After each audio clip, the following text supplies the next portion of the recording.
Suresh चोपणे sir यांच्याकडे जाऊयात. Sir, 7 दिवसांचं जे रिहॅब सेंटरमध्ये त्यांना ठेवावं लागणार आहे, कारण की म्हणजे तिकडनं आल्यावर पृथ्वीच्या वातावरणाशी जुळून घेताना काय नेमक्या अडचणी येतात?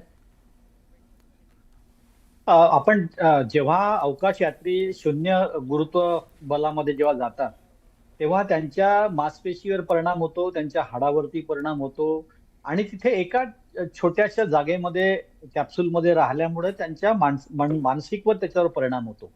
म्हणजे संपूर्ण शरीरावरच त्याचा परिणाम होतो असं आपण म्हणू शकतो.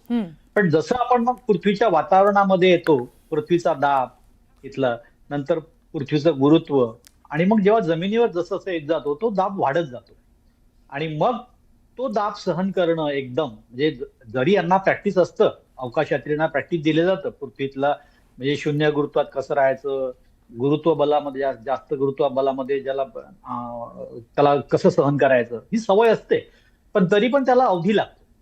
शरीराला पुन्हा नॉर्मल यायसाठी वेळ लागतो. मन आणि शरीराला नॉर्मल यायला वेळ लागतो आणि म्हणून त्यांना 6-7 दिवसाची जी वेळ आहे ती वेळ त्यांना द्यावं लागतं.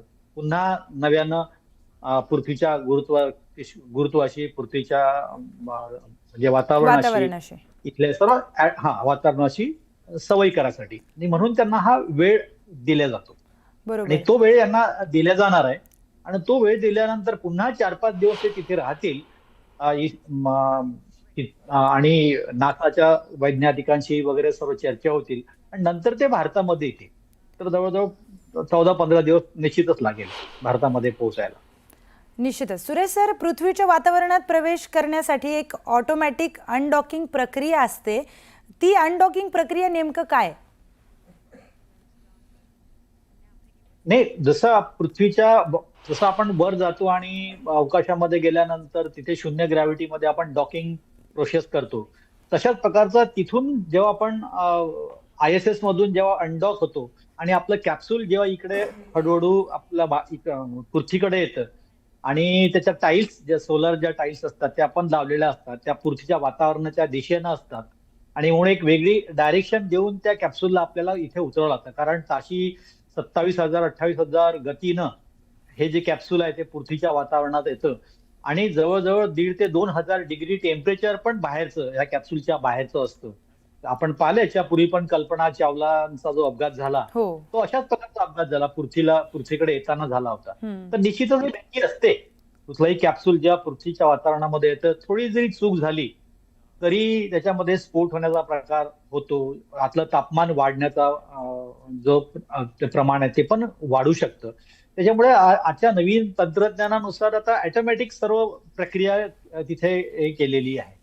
म्हणजे जसं त्याची गती हळूहळू कमी होते आणि मग छत्री ज्याला आपण म्हणतो ते लावून त्याला जेव्हा समुद्रामध्ये उतरवलं जातं, तर ती आतलं जे वातावरण असतं ते ऑटोमॅटिक ते काम करत असतं आणि मग हळूवारपणे जसं तिथे थोडी सवय झाली, तिथलं वातावरण, तिथलं तापमान ऍडजस्ट झालं की मग हळूच ते दरवाजे त्याचे बाहेर उघडतात आणि मग तिथे बोटी वगैरे जाऊन त्यांना समुद्रातून सॅनडियागो किनाऱ्यावर जिथे उतरलं तिथून त्यांना अलगद त्यांना आणलं जातं आणि पुन्हा निर्मनुष्य म्हणजे लोकांच्या संपर्कात ठेवल्या जात नाही.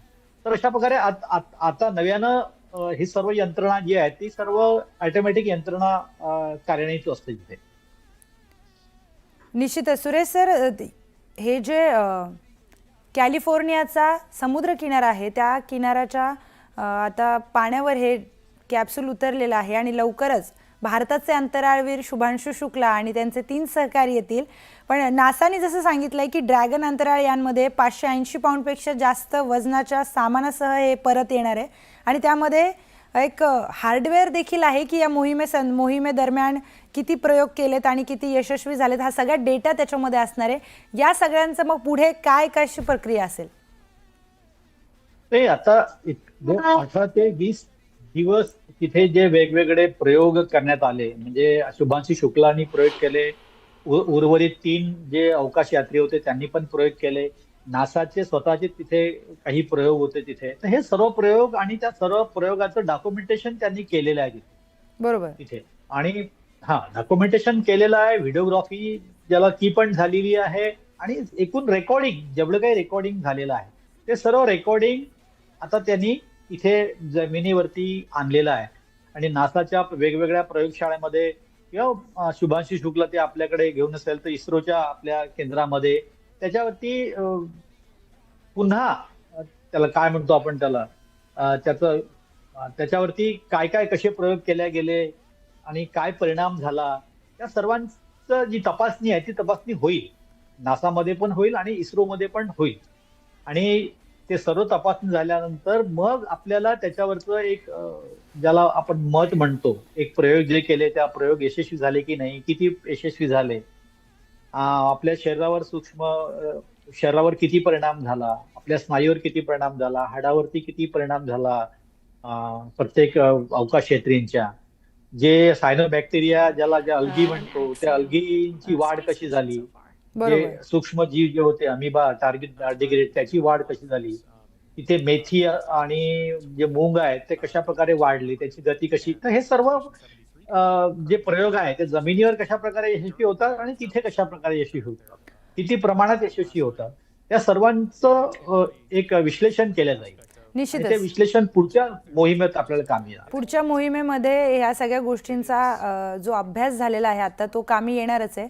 पण इंटरनॅशनल स्पेस स्टेशनवर पोहोचणारे शुभांशु शुक्ला पहिले भारतीय आहेत आणि अंतराळात प्रवास करणारे राकेश शर्मा यांच्यानंतर ते दुसरे भारतीय आहेत. मग या मधल्या 40 वर्षाचं वर्णन सर कसं थोडक्यात करता येईल? खरं तर आता जेव्हा आपण आठवतो की 40 वर्षापूर्वी आपलं आणि 40 वर्षानंतर आता शुभांशु शुक्ला गेले, तर खरं तर हा इतका मोठा काळ जायला नको होता. बरोबर. कारण 15 वर्षापासून आपल्या इस्रोनी प्रगती चांगली केलेली होती आणि याही पूर्वी नासाचे अनेक प्रयोग झालेले आहेत. नंतर रशियाचे पण वैज्ञानिक जे आहेत ते ISS मध्ये गेलेले आहेत. कारण ISS मध्ये जगातल्या बहुतेक जे अवकाशयात्री गेलेले आहेत.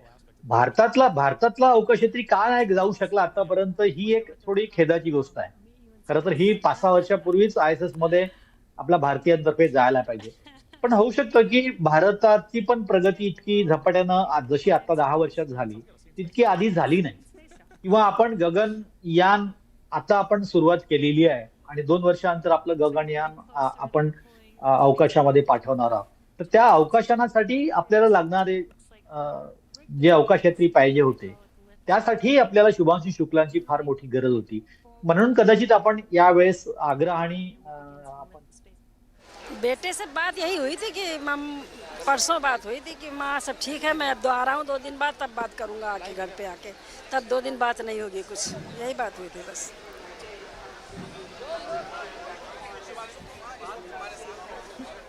भारताचे अंतराळवीर शुभांशु शुक्ला यांच्या आईने आणि कुटुंबाने देखील प्रतिक्रिया दिलेली आहे.